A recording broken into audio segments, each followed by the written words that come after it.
Good morning. A few months back, a friend of mine recommended a book to me. The book is called First You Have to Row a Little Boat, Reflections on Life and Living. It's written by Richard Bode, and it's all about his story of growing up and sailing and his love for being out on the water.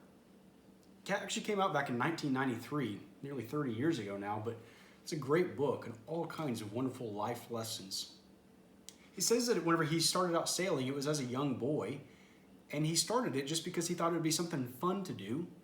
He loved being out around the waters, loved the idea of being out on boats, and so he wanted to get into sailing. But I want to read you what he said about that.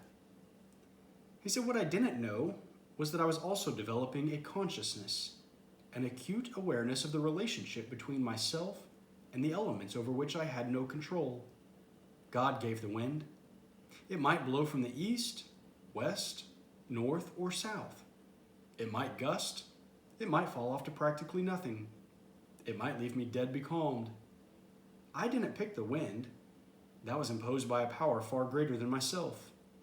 But I had to sail the wind, against it, with it, sideways to it.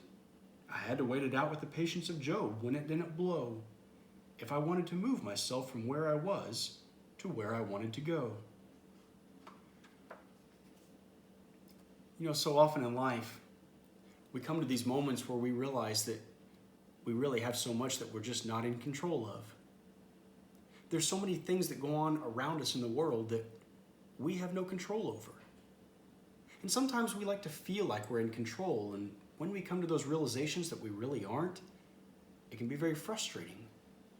It can be overwhelming. It can make us feel anxious. But the reality is that whether we find ourselves in that situation where we feel like we're sailing into the wind, or whether we feel like the wind is behind us and our sails are full, we are reminded that we are putting our trust into a God who is bigger than all of it. And we don't always have to be in control when we trust God. It reminds me of Paul's letter to the Philippians. Paul wrote his letter to the church in Philippi while he was in prison. We think he was probably in prison in Rome when he wrote this letter. And when you get to the 4th chapter of Philippians, there Paul tells the people, "I've learned what it means to be content in all situations, whether I have plenty or whether I have nothing, whether I'm full or whether I'm hungry, whether I have all the things that I need or whether I find myself in want, I can be content because I have found that I can do all things through Christ who strengthens me."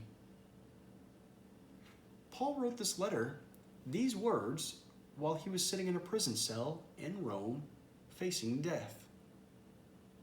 A man who knew that his life was about to end and yet still was saying that he could find contentment and that he could face whatever came his way because he knew that he would have the strength of Christ with him. Sometimes you and I find that it feels like we're sailing straight into the wind. Sometimes the wind has come across us from the side, and sometimes the winds have just died completely, and we find ourselves just frozen, sitting in the water, waiting for what is next. But in those moments, as people of faith, we remember that we trust in a God who is bigger, a God who comes to give us the strength that we need to face whatever comes our way in life. You know, I don't know where the winds are going to lead us together as a church, as a community, as a world. I don't know where the winds are going to take us next. But I do know that wherever they take us, God will be there all along the way to give us the strength that we need to face tomorrow. I hope you make it a great day today.